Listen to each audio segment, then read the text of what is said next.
Hello दोस्तों, my self Sanjay Kumar. मैं आपको पढ़ाने वाला हूँ 11th क्लास की केमिस्ट्री चैप्टर नंबर 1। चैप्टर का नाम है some basic concept of chemistry. अब सम बेसिक ऑफ केमिस्ट्री को पढ़ने से पहले सबसे पहले हमें केमिस्ट्री की डेफिनेशन पढ़नी पड़ेगी।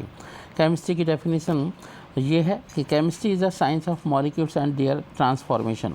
अब देखो, कोई आपके पास मॉलिक्यूल है। अब मॉलिक्यूल का ट्रांसफॉर्मेशन हो सकता है, जैसे ऑक्सीजन मॉलिक्यूल है, ऑक्सीजन के साथ रिएक्ट करके बना सकता है क्या, ओजोन गैस, जो पूरे अर्थ पर रहने वाले जीवों के लिए एक प्रोटेक्टिव लेयर होती है। ऐसे कह सकते हैं कि जो भी साइंस है, जो केमिस्ट्री है, वो केवल 18 एलिमेंट या 118 एलिमेंट तक ही सीमित नहीं है।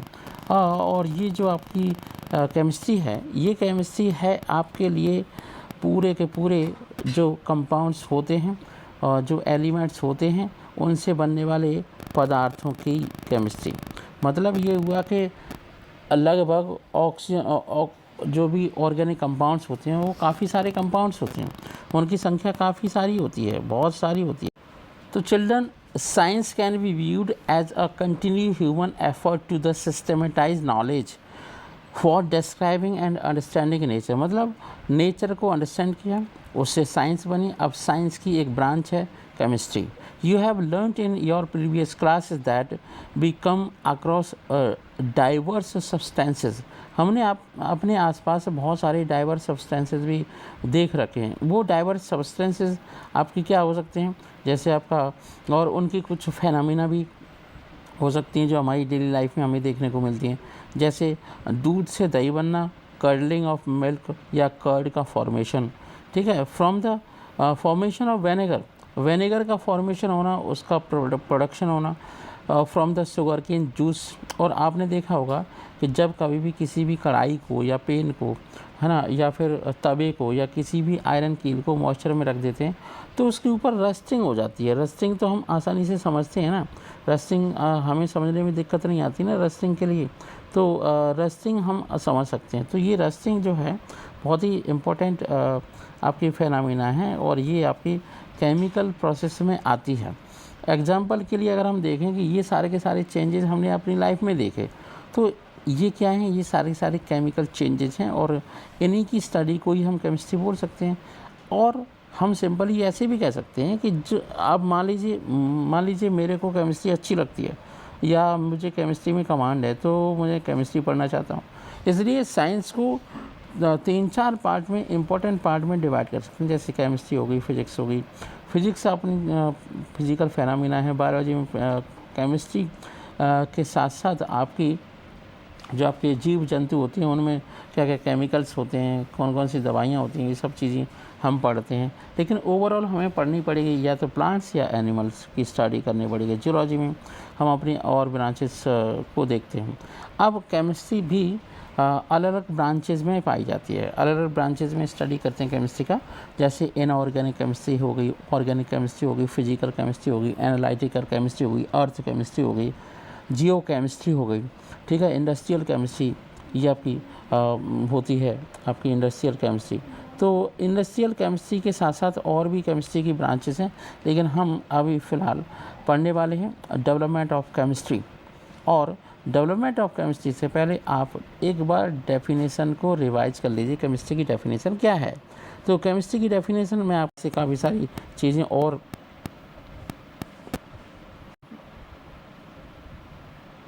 मॉडर्न साइंस के विकास के साथ साथ हम समझ सकते हैं कि जो साइंटिफिक फेनामिना है उसका बड़ा विकास होना ज़रूरी था। तो साइंटिफिक फेनामिना जैसे पहले जानकारी में थी, है ना, और उन्हीं को हम आगे अपनाते गए। They applied that knowledge in various walk of life. जो हमारी ज़िंदगी की कहानी थी, हाँ, जीने का तरीका था, उसमें वो सब चीज़ें डेवलप होती गई। इसी के साथ साथ केमिस्ट्री का डेवलपमेंट हुआ है। केमिस्ट्री के डेवलपमेंट से काफ़ी सारी चीज़ें और ज़्यादा देखने को मिलती हैं। और जो लिटरेचर मिलता है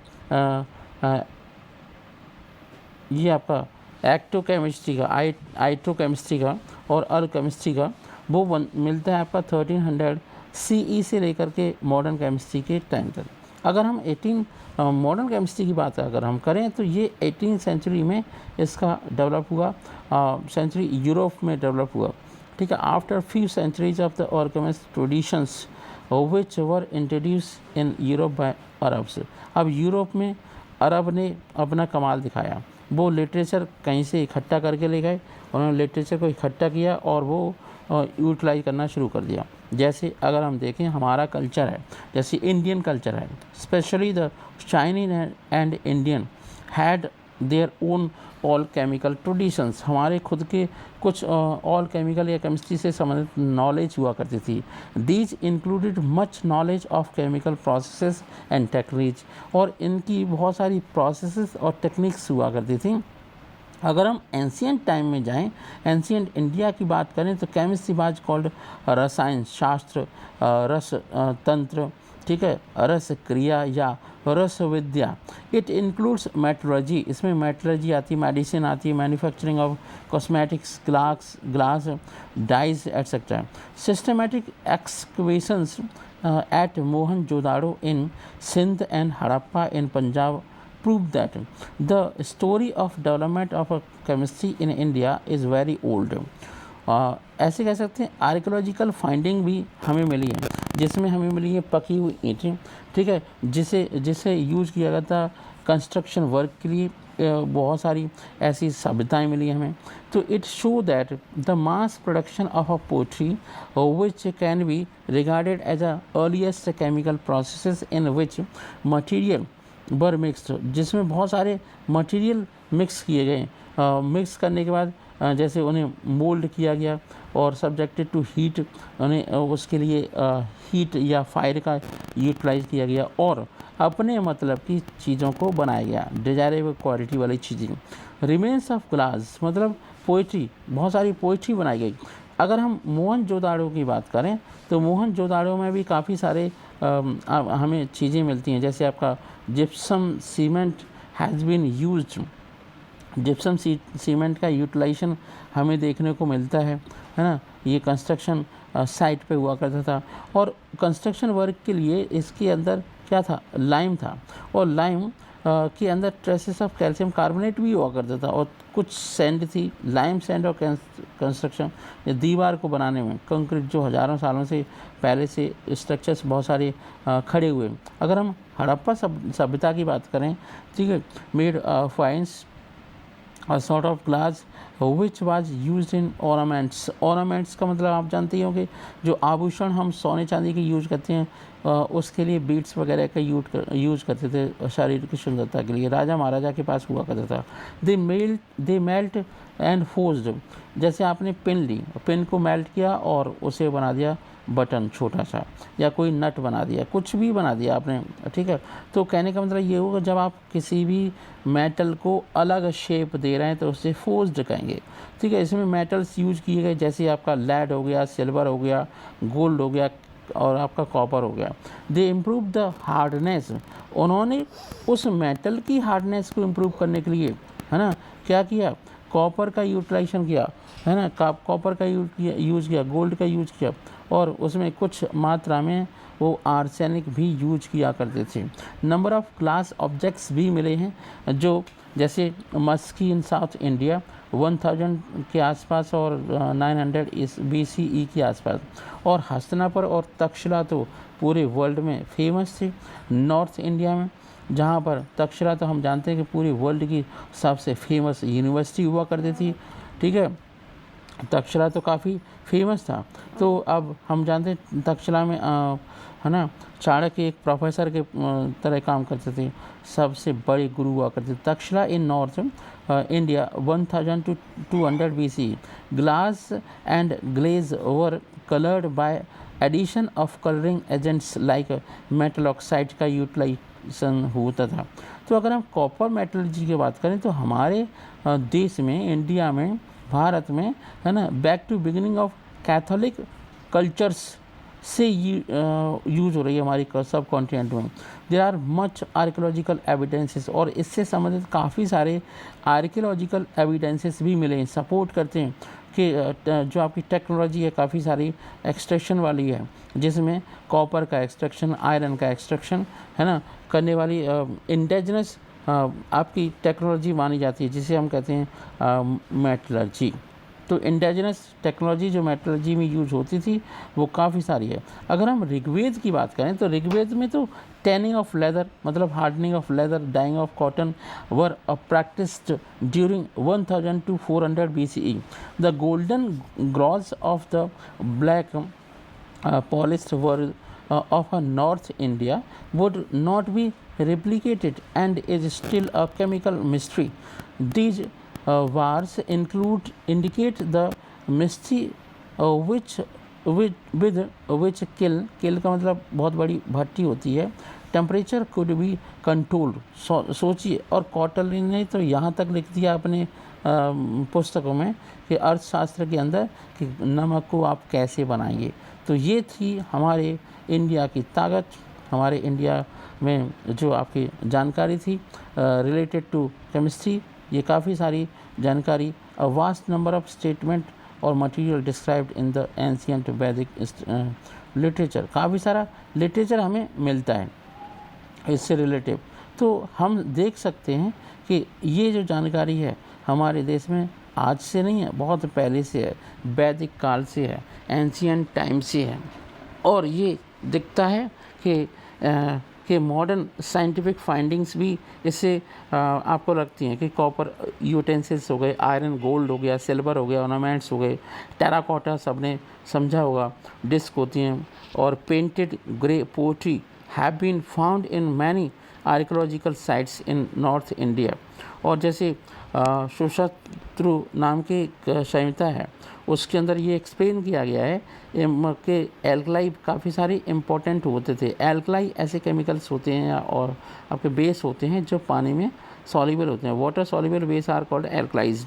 तो ये आप समझ सकते हैं कि चरक संहिता के अंदर तो ये भी बताया गया है कि जो एंशिएंट इंडियन हुआ करते थे वो कैसे सल्फ्यूरिक एसिड और नाइट्रिक एसिड और and oxide of copper, tin and zinc sulphate, zinc और सल्फेट्स ऑफ कॉपर, जिंक और आयरन का कार्बोनेट ऑफ लेड और आयरन भी यूज करते थे।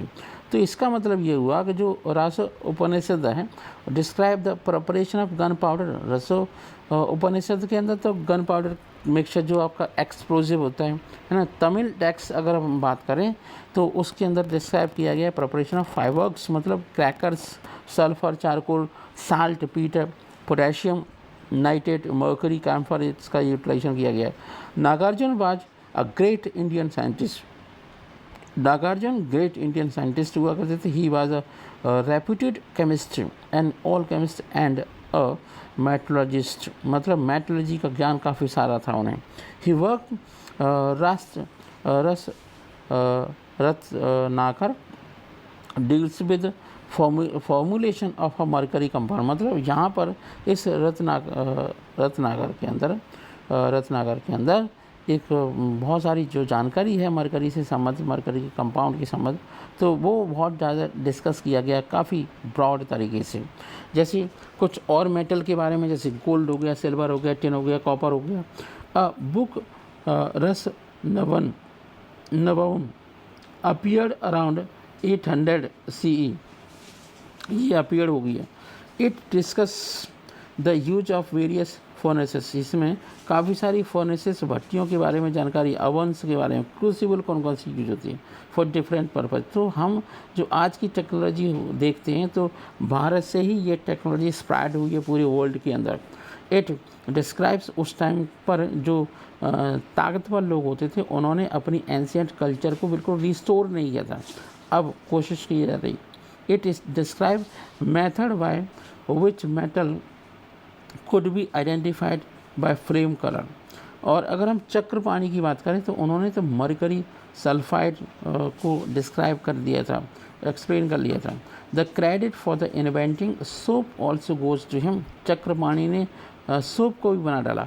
ही यूज्ड मस्टर्ड ऑयल, और इस सोप को बनाने के लिए mustard oil, some alkalis and ingredients for making soap in Indian begins make soaps in the 18th century CE. Oil of Aranda and seeds of Mahua plant and calcium carbonate were used for making soap. Soap को बनाने के लिए महुआ plant वगैरह का utilization करते थे. The paintings found on the wall of the Ajanta and Ellora which look fresh even after ages testify to high level of science achieved in ancient India. और बारामाहीर की अगर हम बात करें, Brihat Samhita is sort of encyclopedia. ये तो पूरी एनसाइक्लोपीडिया जिसमें केमिस्ट्री साइंस के बारे में पूरी जानकारी दे रखी है. which was composed of 6th century CE. It informs about the preparation of glutinous material, जो चिपकने वाला पदार्थ होता है, to be applied on the walls and roofs of houses for decoration and for the decoration and on temples also. It was prepared entirely from extracts of various plants, fruits, seeds and barks, which were concentrated by boiling and then treated with various reagents. उसमें काफ़ी सारे reagents का भी utilisation होता था. तो it will be interesting to test such material scientifically and assess them for use. मतलब जो ऐश यूज होती है, राख यूज होती है, उसका यूटिलाइजेशन भी काफ़ी सारे बड़े मात्रा में किया जाता था. तो ये था केवल 2 पेज. अब हम एक्चुअल में क्या था कि पहले टेक्निकल प्रॉब्लम थी, इस वजह से हम वीडियो को ढंग से नहीं बना पा रहे थे, लेकिन अब कंटिन्यूसली आपको वीडियो मिलेगा. Thank you so much. Have a nice day. Video में बने रहिएगा.